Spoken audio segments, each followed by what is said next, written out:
Red బుక్లో నేను red book గురించి ప్రతి పబ్లిక్ మీటింగ్లో మాట్లాడాను. పాదయాత్ర దాదాపు 90 పబ్లిక్ మీటింగ్స్ పెట్టుకున్నాం. దాంట్లో చాలా స్పష్టంగా చెప్పా, ఏ అధికారులు వైకాపా నాయకులు చట్టాన్ని ఉల్లంఘించి ప్రజల్ని ఇబ్బంది పెట్టారో వాళ్ళు వదిలిపెట్టేదే లేదు.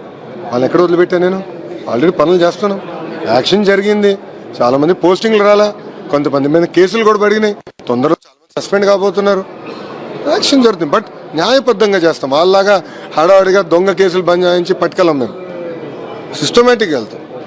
We'll take it as part of court of లాలో మేము పద్ధతి ప్రకారం చేస్తాం. అంతేగాని అడ్డగోలుగా నేను చేయను, అది క్లారిటీ. ఇప్పుడు మేము ఎవరం పరదాలు కట్టుకుని రావట్లా. గౌరవ ముఖ్యమంత్రి గారు వస్తే చెట్లు, వైజాగ్లో చెట్లు ఎవరు నరకట్లా.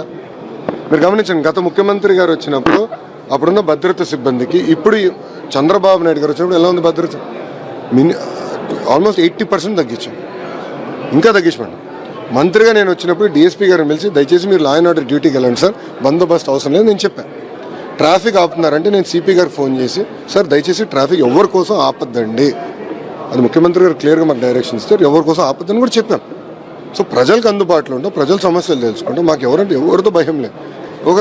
ప్రజలకు ఇబ్బంది ఉన్నట్టు తెలుసుకుంటాం, అది మాకున్న చిత్తశుద్ధి. మీ అందరూ తెలుసు, ప్రజలందరూ కూడా తెలుసు, గత 5 సంవత్సరాలుగా గత ప్రభుత్వం రోడ్లు వేస్తాం కానివ్వండి, గుంతలు కనీసం పూడ్చలేదు, దానివల్ల ప్రజలు ఇబ్బంది పడ్డారు. అనేక మంది పారిశ్రామికవేత్తలు కూడా గతంలో వెనక్కి వెళ్ళిపోయే పరిస్థితికి వచ్చింది. సో ఎకనామిక్ యాక్టివిటీ మొత్తం రివైవ్ చేయాలి, ఇన్ఫ్రాస్ట్రక్చర్ మీద పెద్ద ఎత్తున పెట్టుబడులు పెట్టాలి, మళ్ళీ వెనుకబడిన ఆంధ్ర రాష్ట్రాన్ని ముందు వెళ్ళాలి, one of the top fastest growing స్టేట్స్కి ఎట్లా తీర్చిదిద్దాలని దానిపైన మేము కూడా ఈ సమ్మిట్ ద్వారా చర్చిస్తున్నాం. దీంట్లో మంచి సలహాలు, ఐడియాస్ వస్తాయి, అది ముందలు తీసుకెళ్తాం. అందరూ వచ్చిన డిగ్నిటరీస్ అందరూ కూడా ఒకటే చెప్పాను, మేము ఇచ్చిన 6 హామీలో మొదటి హామీ 20 లక్షల ఉద్యోగాలు కల్పన మా లక్ష్యం అని.